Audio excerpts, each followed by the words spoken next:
The headlights sliced through the rain-soaked highway when he saw her, barefoot, drenched, a torn wedding dress clinging like a ghost of a life she'd just escaped. 37-year-old Daniel Hayes, a single dad driving home after a long shift, slammed the brakes. The woman turned, mascara streaked, veil shredded by the storm. "Ma'am, are you hurt?" he called. Her voice broke through the rain. "Please, just don't take me back there." Before we dive in, drop a comment with where you're watching from, and don't forget to subscribe for more stories like this. Let's begin. The rain came down in sheets that night, blurring the glow of the streetlights into streaks of gold and gray. Daniel Hayes, 37, single father and full-time mechanic, had just locked up the shop and was driving home when something white flashed in his headlights. He slammed the brakes. A woman stood in the middle of the road, barefoot, soaked, her wedding dress clinging to her like a ghost of the life she'd just escaped. Mascara streaked her cheeks, and her eyes were wide with terror. "Hey!" Daniel shouted, stepping out into the rain. "Are you hurt?" She shook her head, trembling. "Please," she whispered. "Don't take me back there." Her voice broke something inside him, that same tone of fear he'd once heard from his late wife in her final days. "Easy," he said gently. "You're safe. Come on, let's get you out of the cold." She hesitated, then nodded, clutching her torn veil as he guided her toward his old pickup. When he opened the door, his daughter Sophie, 10, with her mother's soft eyes, peeked up from the back seat, half asleep under a blanket. "Daddy? Who's that?" Daniel glanced at the stranger. "Someone who needs a little help, sweetheart." Inside the truck, the heater hummed weakly. The woman sat shivering, staring at her reflection in the dark window. "My name's Olivia," she whispered at last. "Olivia Grant." Daniel nodded slowly, eyes still on the road ahead. "Nice to meet you, Olivia. Wherever you're running from, you're safe for now." Outside, the storm swallowed the highway, but in that small cab, something quiet and human sparked between two lives on the edge of breaking. By dawn, the storm had quieted, leaving the streets washed clean and glistening beneath the pale gray sky. Inside Daniel's small house, the smell of coffee and pancakes drifted through the air. Olivia stirred on the couch, wrapped in a worn flannel blanket that smelled faintly of pine and motor oil. For a moment, she didn't remember where she was, then it all came rushing back. The road. The rain. The mechanic who'd stopped. She sat up slowly. Her wedding dress hung by the heater, still damp at the edges. In its place, she wore one of Daniel's old shirts, sleeves rolled to her elbows. It felt strange, being warm, being safe, being seen without judgment. From the kitchen came a small voice. "She's awake, Daddy." Olivia looked up to see Sophie standing in the doorway, her hair in messy braids, a proud smile on her face. Daniel appeared behind her, flipping a pancake with practiced ease. "Morning," he said, his voice low and kind. "You looked like you needed rest more than answers last night." "I'm sorry," Olivia murmured, eyes darting to the floor. "I didn't mean to intrude." Daniel shrugged. "You didn't. Everyone needs somewhere to land once in a while." Sophie slid into the chair beside Olivia. "You can have the first pancake," she declared. "Dad always burns the first one anyway." Olivia laughed softly, a fragile, surprised sound. She couldn't remember the last time she'd laughed. As Daniel set the plate in front of her, their eyes met briefly, and in that quiet moment between strangers, something unspoken passed through the room, two people who'd both lost too much, suddenly realizing maybe they weren't alone in the world after all. The kitchen had fallen into an easy rhythm, the soft scrape of forks, Sophie's cheerful chatter, and the hiss of rain easing off the roof. For the first time in months, Olivia felt something close to peace. But peace had a way of stirring guilt in her chest. She set down her fork. "I owe you an explanation," she said quietly. Daniel looked up from his coffee. "You don't owe me anything." I do, she insisted. You found me on the road, dressed like, her voice cracked. Like a runaway. Sophie tilted her head. You ran away from a wedding? Olivia hesitated, then nodded. Yes, sweetheart. I was supposed to get married yesterday. To someone you didn't love? Daniel asked, his tone careful. Her eyes filled with tears. To someone who didn't love me. She laughed bitterly. It wasn't about love at all. My father arranged it. He said it would save his company, merge two families, make everything secure. Daniel's jaw tightened. And you decided your freedom was worth more than his deal. Olivia nodded, staring into her hands. I realized if I said, I do, I'd be giving away the last part of myself that was still mine. Silence hung between them, the kind that wasn't awkward, just heavy with truth. Sophie reached across the table, small fingers resting over Olivia's. My mom used to say brave people cry when they have to start over. Olivia's lips trembled. Your mom sounds very wise. Daniel gave a faint smile. She was. And she'd be proud of you for running, too. Outside, the sun began to break through the clouds, and for the first time in years, Olivia felt like she'd finally run towards something instead of away. The day passed slower than Olivia expected. The rain had stopped, leaving the yard slick with silver puddles that mirrored the sky. Daniel worked out back, repairing an old generator while Sophie hummed beside him, handing him tools with tiny, confident hands. Olivia watched from the porch, clutching a mug of coffee that had long gone cold. There was something disarming about the simplicity of it all, no shouting, no polished masks, no one demanding she be perfect.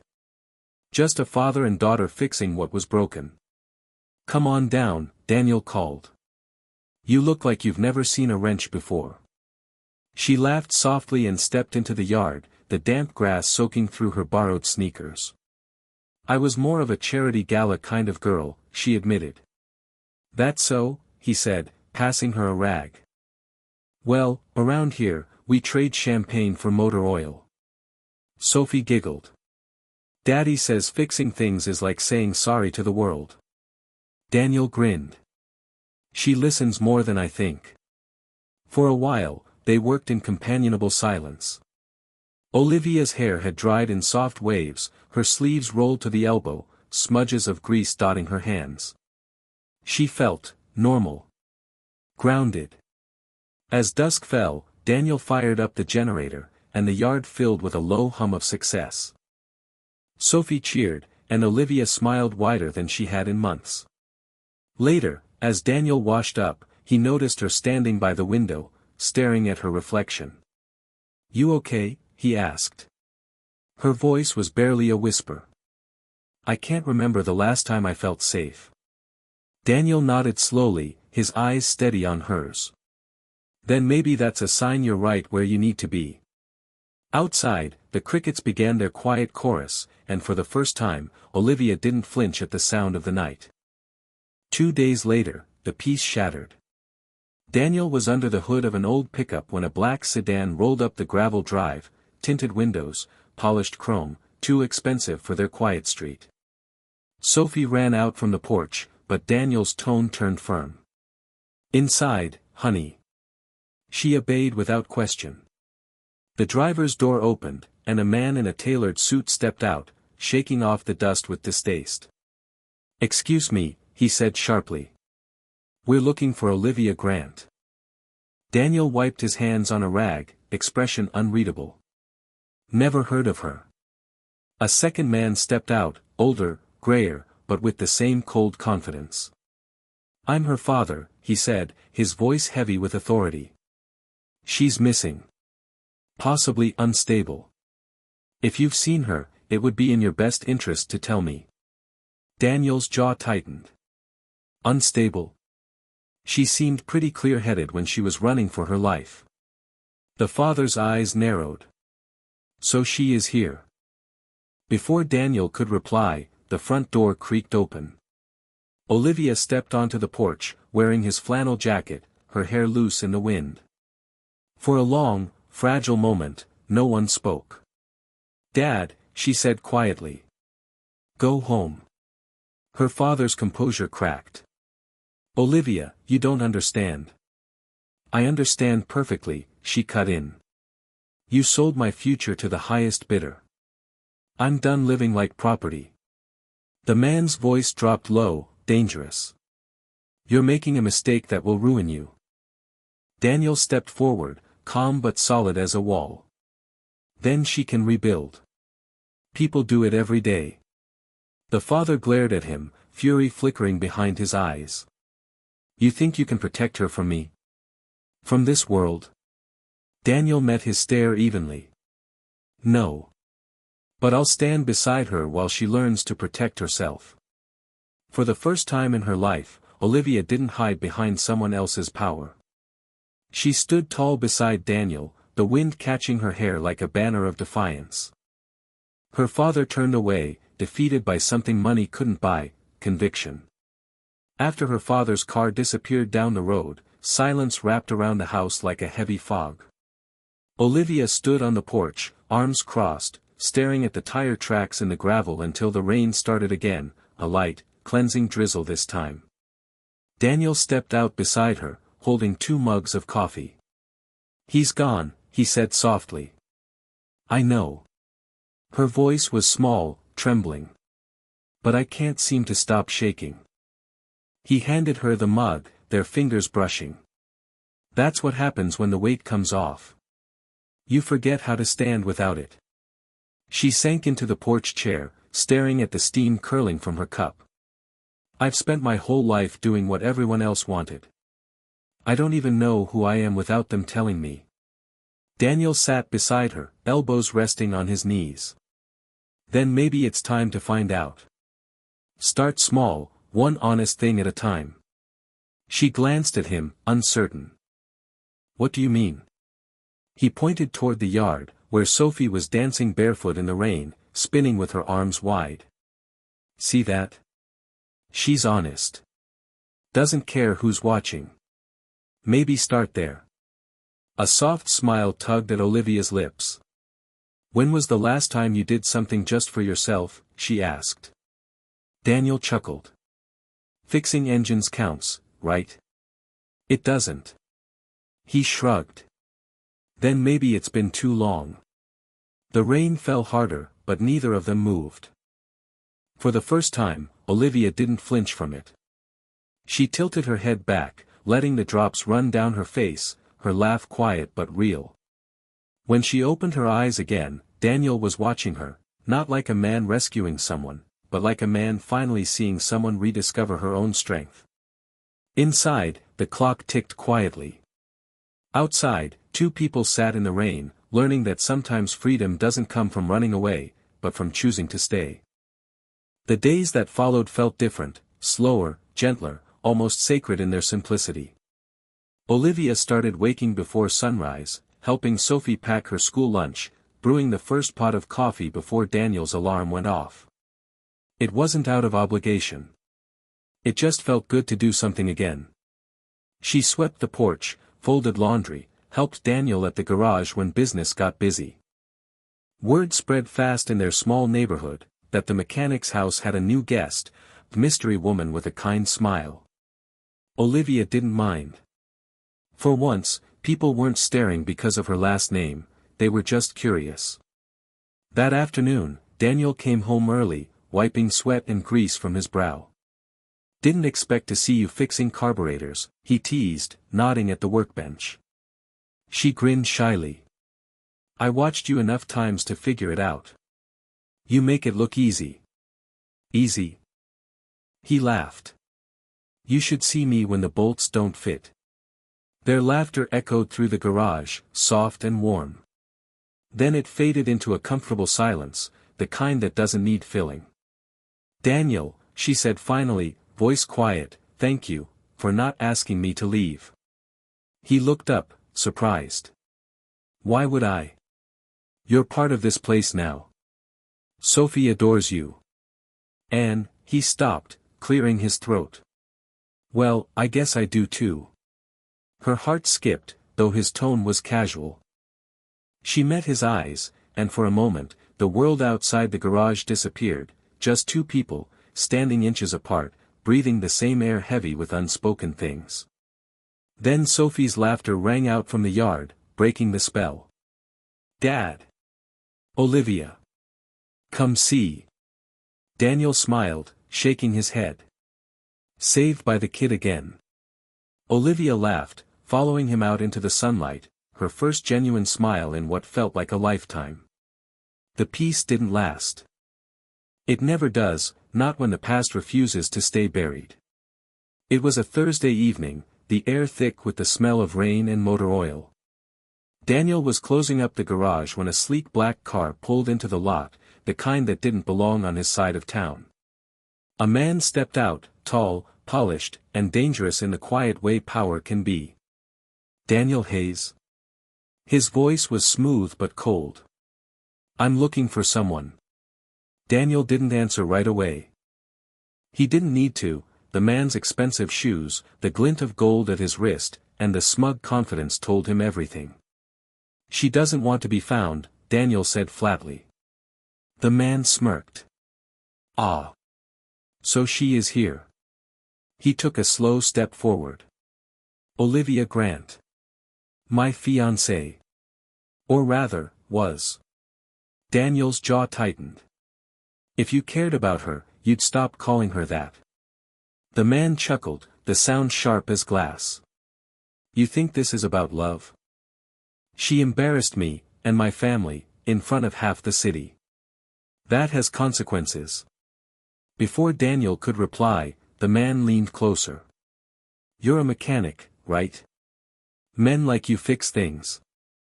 So fix this, tell me where she is, and maybe I'll forget you were involved." Daniel didn't move. "Get off my property." The man's eyes darkened. "Do you know who I am?" "Yeah," Daniel said. "You're the reason she ran." Silence. Then the man turned, his smirk gone. "You can't protect her forever.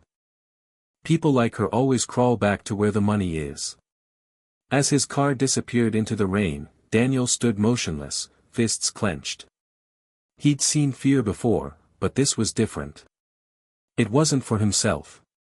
That night, Olivia found him on the porch, staring out into the dark. He told her everything. She listened quietly, her face pale but calm. "I knew he'd come," she whispered. "He always does." Daniel took a slow breath. Then he'll find out what it's like to chase someone who isn't afraid anymore. And for the first time, Olivia believed him. The next morning came heavy with tension. Clouds hung low, the kind that made the world feel smaller, quieter, like it was holding its breath. Olivia sat at the kitchen table, hands clasped tight around a mug of untouched coffee. "He'll come back," she said softly. Daniel nodded. "Probably. But you won't be alone when he does." Sophie played in the next room, humming to herself, blissfully unaware of the storm gathering outside. Olivia glanced toward her and whispered, "I can't let her see this. I can't bring danger to your door." Daniel leaned forward, voice calm but steady. "You didn't bring danger here, Olivia. You brought truth. There's a difference." Before she could respond, a knock came, sharp, deliberate, echoing through the small house. Daniel's eyes met hers. "Stay here." He opened the door. The ex-fiancé stood there, flanked by two men in dark suits. "I told you this wasn't over," the man sneered. "You think a small-town mechanic can hide her forever?" Daniel's voice was low, almost too calm. "You're trespassing." The man smirked, stepping closer. "You have no idea what she's worth." "I do," Daniel said quietly. "More than you'll ever understand." Behind him, Olivia appeared in the doorway. Her voice was firm, clear, the sound of a woman done being afraid.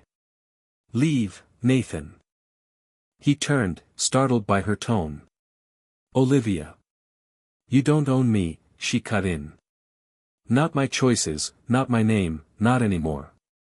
For a heartbeat, no one moved. Then Nathan's expression shifted, disbelief, then anger, then something close to fear.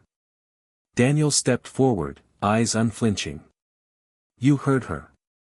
Nathan stared at them both, jaw tight, before signaling to his men.